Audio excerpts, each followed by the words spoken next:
सर्वात आधी मी इथे असे आवळे घेतलेत। अर्धा किलो एवढे हे आवळे आहेत। स्वच्छ धुवून पुसून घेतलेत। हे आपण वाफवून घेऊयात। कढईमध्ये जाळी ठेवून हे आवळे पसरवून घ्यायचे आहेत। झाकण लावून 15 मिनिटे वाफवून घेऊयात। तर हे बघा 15 मिनिटे आवळे छान वाफवून घेतलेत। यांच्या पाकळ्या अशा सेपरेट झाल्यात, म्हणजे आवळे छान वाफले गेलेत। हे आपण आधी थंड करून घेऊयात। आवळे मी पूर्णपणे थंड करून घेतलेत। ह्यांच्या बिया आपल्याला काढून टाकायच्या आहेत आणि पाकळ्या सेपरेट करून घ्यायच्या आहेत।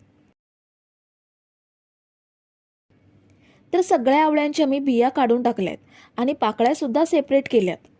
आता यांची आपल्याला बारीक पेस्ट बनवून घ्यायची आहे। त्यासाठी हे मिक्सर जार मध्ये घेऊन पेस्ट बनवून घेऊयात। ह्यामध्ये आपल्याला 1 इंच आलं किसून घ्यायचं आहे। पेस्ट बनवताना ह्यामध्ये पाण्याचा अजिबात वापर करायचा नाहीये। जर आवश्यकता वाटली तरच थोडंसं पाणी घेऊन बारीक करून घेऊ शकता। खूप जास्त पाण्याचा वापर करायचा नाहीये। तर मी इथे पेस्ट बनवून घेतली आहे। ही बघा छान बारीक पेस्ट तयार झाली आहे। ही पेस्ट आपण एका खोलगट पॅन मध्ये ट्रान्सफर करूयात।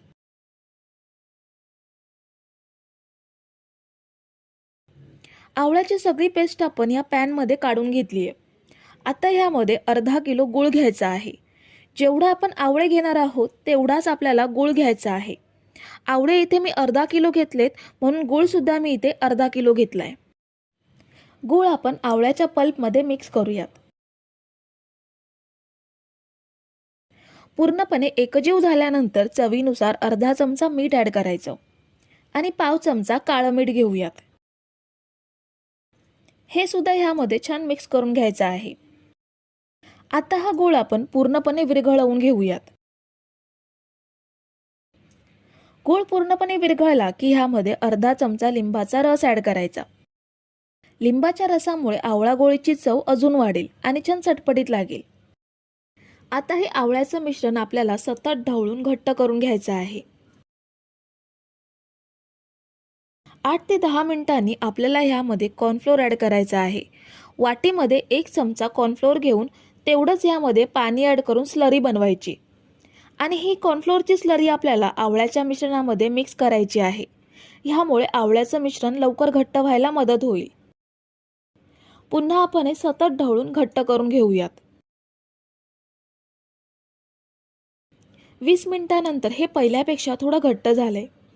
आता ह्यामध्ये 2 चमचे तूप ऍड करायचं आहे। तुपामुळे हे पॅनला सतत चिकटत राहणार नाही। अजून आपल्याला हे पूर्णपणे घट्ट करून घ्यायचं आहे। तर सुरुवातीपासून 45 ते 50 मिनिटे मी हे ढवळून चांगलं घट्ट करून घेतलंय। एवढं आपल्याला हे घट्ट करून घ्यायचं आहे। आता हे मिश्रण आपण एका प्लेटमध्ये काढून घेऊयात। प्लेटमध्ये मी बटर पेपर ठेवलाय, जेणेकरून मिश्रण प्लेटला चिकटणार नाही। आता हे प्लेटमध्ये पसरवून थंड करून घ्यायचं आहे। तर मी ही प्लेट रात्रभर फॅन खाली ठेवून सुकवून घेतली आहे। हे आपण प्लेटमधून बाहेर काढूयात। हे बघा बटर पेपरमुळे अगदी छान प्लेटपासून वेगळं झालंय। तुम्ही जर इथेपर्यंत रेसिपी बघताय तर तुम्हाला एक विनंती आहे की व्हिडिओला एक लाईक जरूर करा। आता थोडं थोडं मिश्रण घेऊन आपल्याला याच्या छोट्या छोट्या गोळ्या बनवून घ्यायच्या आहेत। हाताला हलकसं तूप लावलात तर गोळी छान गोल गरगरीत बनेल आणि मिश्रण हाताला चिकटणार सुद्धा नाही। ह्याचप्रमाणे सगळ्या गोळ्या बनवून घेऊयात। ह्या बघा आवळ्याच्या मी सगळ्या गोळ्या बनवून घेतल्यात। बघा किती सुंदर दिसतायत, अगदी सेम चॉकलेट सारख्या दिसतायत। जेवणानंतर गोड खायची सवय असेल तर ह्या गोळ्या खाल्ल्यात तर ह्यांचा शरीरासाठी भरपूर फायदा आहे। ज्यांचे केस पांढरे होतात आणि केस गळतात त्यांनी रोज सकाळ संध्याकाळ ही गोळी खाल्ली तर त्यांचे केस पांढरे होणार नाहीत आणि गळायचे सुद्धा थांबतील। आता या गोळ्या अशाच बरणीत भरल्यानंतर ह्या एकमेकांना चिकटतील, म्हणून आपण एक एक गोळी घेऊन पिठी साखर लावून घेऊयात। ह्याप्रमाणे पिठी साखरेत घोळवून घ्यायच्या आणि बरणीत भरून ठेवायच्या। वर्षभर ह्या गोळ्या चांगल्या टिकतात। ह्या बघा सगळ्या गोळ्या मी बनवून घेतल्यात। दुकानात जे चिंचेच्या चटपटीत गोळ्या मिळतात तशाच सेम दिसतायत।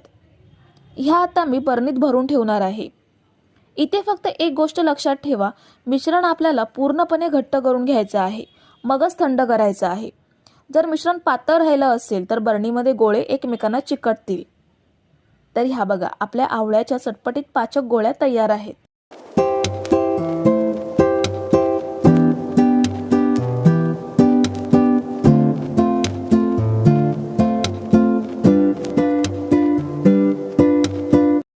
सर्वात आधी आपण असे फ्रेश आवळे घेतलेत.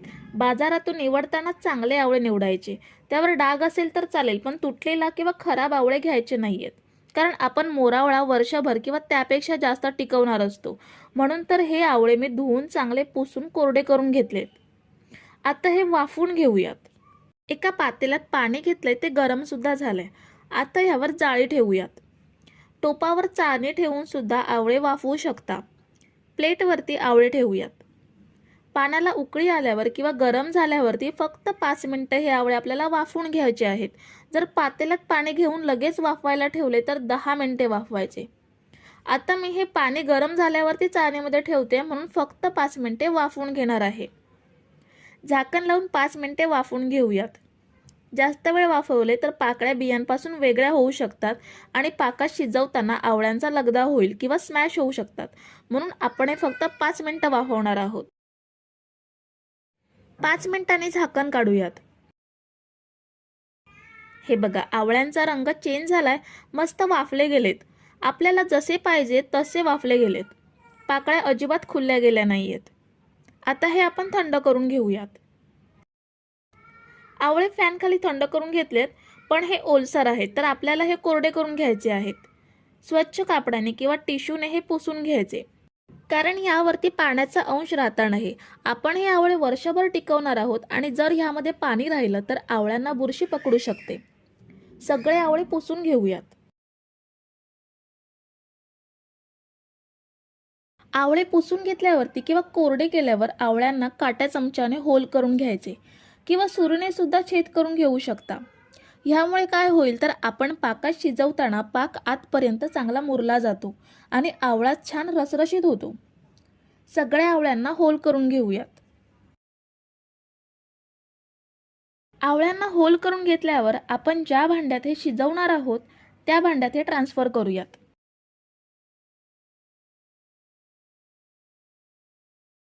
आता यामध्ये अर्धा किलो गूळ घेऊयात.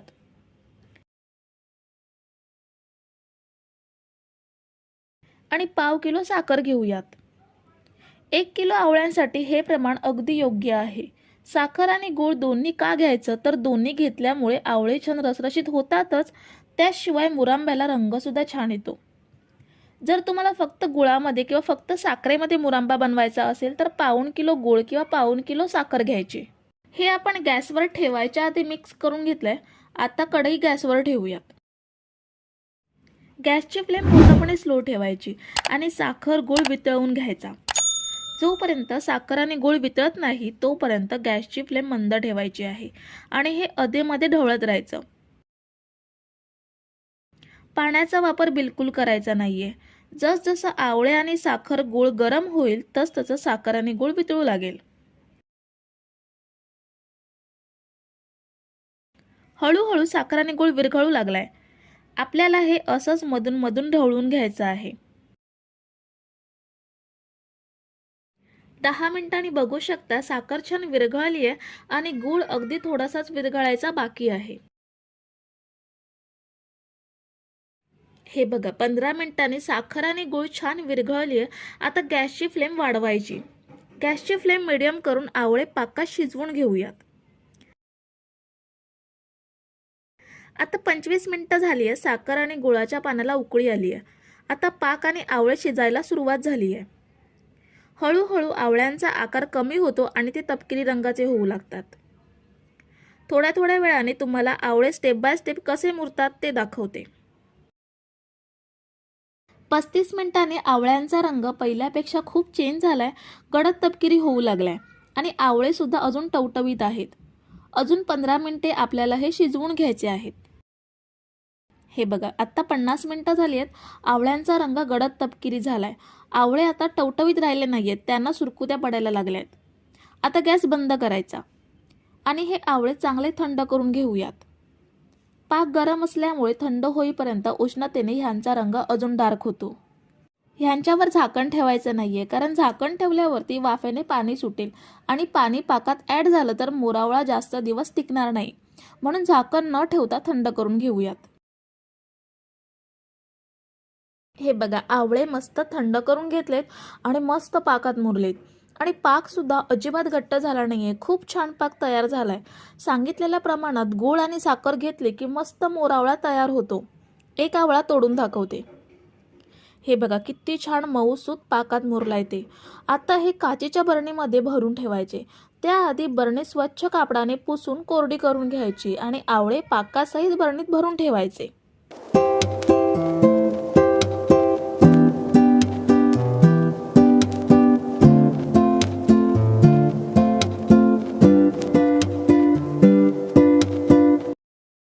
सर्वात आधी मी इथे 1 किलो आवळे घेतलेत. आवळे घेताना स्वच्छ आवळे घ्यायचे, जेणेकरून लोणचं वर्षभर टिकेल. आवळे मी इथे स्वच्छ धुवून कापडाने पुसून घेतलेत. आता आपण हे वाफवून घेऊयात. कढईमध्ये 2 ते 3 ग्लास पाणी घ्यायचं आणि त्यावर अशी जाळी ठेवायची. आता ह्यावर आवळे ठेवूयात. आवळे ह्या पद्धतीने वाफेवरतीच वाफवून घ्यायचे, पाण्यामध्ये शिजवायचे नाहीयेत, कारण पाण्यामध्ये शिजवलं तर त्याचं सगळं सत्व पाण्यातून निघून जाईल. आता झाकण लावून आवळे 10 ते 15 मिनिटे छान वाफवून घेऊयात. जास्त वाफवायचे नाहीयेत, नाहीतर आवळे पूर्ण नरम पडतील. मीडियम गॅसवरती आवळे 15 मिनिटे वाफवून घेतलेत. आवळ्यांना भेगा पडल्यात, म्हणजे आवळे छान वाफले गेलेत. आता हे थंड करून घेऊयात. आवळे थंड झालेत. आता ह्यामधल्या बिया काढून घेऊयात. पाकळ्या अगदी व्यवस्थित बियांपासून वेगळ्या होत आहेत. पाणी टाकून लगेच वाफवायला ठेवलं की घड्याळ लावून बरोबर 15 मिनिटे वाफवायचे आणि जर पाण्याला उकळी आल्यावर वाफवायला ठेवले तर फक्त 10 मिनिटे वाफवायचं, म्हणजे आवळे एकदम परफेक्ट वाफले जातात. सगळ्या आवळ्यांच्या बिया सेपरेट काढून पाकळ्या वेगळ्या करूयात. हे बघा, सगळ्या आवळ्याच्या पाकळ्या आपण सेपरेट करून घेतल्या आहेत. आता वाफवल्यामुळे ह्या ओल्या आहेत. जर आपण लगेच लोणचं बनवलं तर ओलं असल्यामुळे ह्याला बुरशी पकडेल. तर काय करायचं, हे फॅन खाली 1 तास सुकवून घेऊयात किंवा उन्हामध्ये अर्धा तास ठेवलात तरीही ओलावा निघून जाईल. पण जास्त वेळ उन्हात ठेवायचे नाहीयेत, कारण खडखडीत सुकवलात तर लोणच्याचा मसाला आवळ्याच्या फोडींमध्ये मुरणार नाही. आता आपण लोणच्याचा मसाला बनवून घेऊयात. पॅनमध्ये 2 चमचे धणे घेऊयात, 2 चमचे जिरं घेऊयात, 2 चमचे बडीशेप घ्यायची आहे. मोहरी आपण 4 चमचे घेणार आहोत. अख्ख्या मोहरीऐवजी मोहरी डाळ सुद्धा वापरू शकता. मोहरी डाळ घेणार असाल तर ती भाजायची गरज नाही की वाटायची सुद्धा नसते. जशीच्या तशी लोणच्यामध्ये घ्यायची. अर्धा चमचा मेथी घेऊयात. मेथीचा वापर कमीच करायचा, कारण मोहरीमुळे सुद्धा थोडासा कडवटपणा लोणच्याला आलेला असतो आणि मेथी जास्त झाली तर लोणचं अजून कडवट बनेल. सगळं आता छान मंद गॅसवरती गरम करून घ्यायचं आहे, जास्त भाजायचं नाहीये. सगळं साहित्य एकाच चमच्याने घ्यायचं. मी आपला पोहे खायचा जो चमचा असतो त्या चमच्याने सगळं साहित्य घेतलंय. शक्यतो हे साहित्य उन्हात गरम करून घ्यायचं असतं, पण बऱ्याच जणांना उन्हात वाळवणं शक्य नसतं, म्हणून हे आपण तव्यावर छान गरम करून घ्यायचं. आपण ह्याला फक्त 2 मिनिटे तव्यावर परतून घेऊयात. 2 मिनिटे तव्यावर परतल्यावर चेक करायचं. हाताला थोडा थोडा चटका बसतोय. आता गॅस बंद करायचा आणि हे साहित्य थंड करून घेऊयात. हे बघा, भाजलेलं साहित्य थंड करून घेतलंय. आता हे मिक्सरच्या भांड्यात घेऊयात. आपल्याला जाडसर वाटून घ्यायचं आहे, एकदम बारीक पावडर बनवायची नाहीये. थोडं जाडसर ठेवायचं.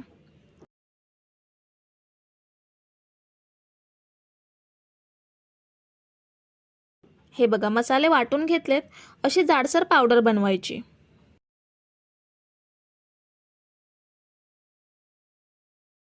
आता कढईमध्ये तेल घेऊयात. मी इथे मोहरीचं तेल वापरते.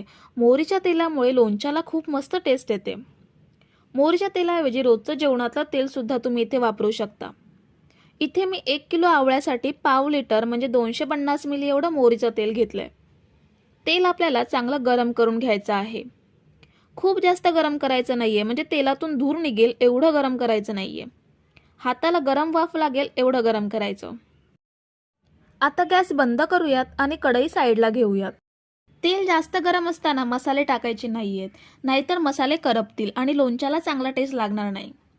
तेलामध्ये अर्धा चमचा हळद टाकूयात. हळद टाकल्यावर तेलामध्ये अगदी हळूवार फेस सुटला.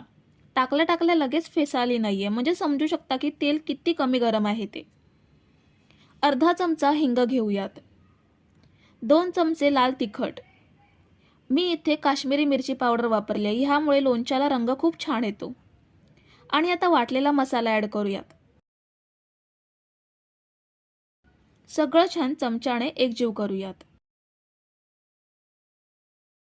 मिक्स केल्यावर ह्यामध्ये आवळ्याच्या फोडी घेऊयात.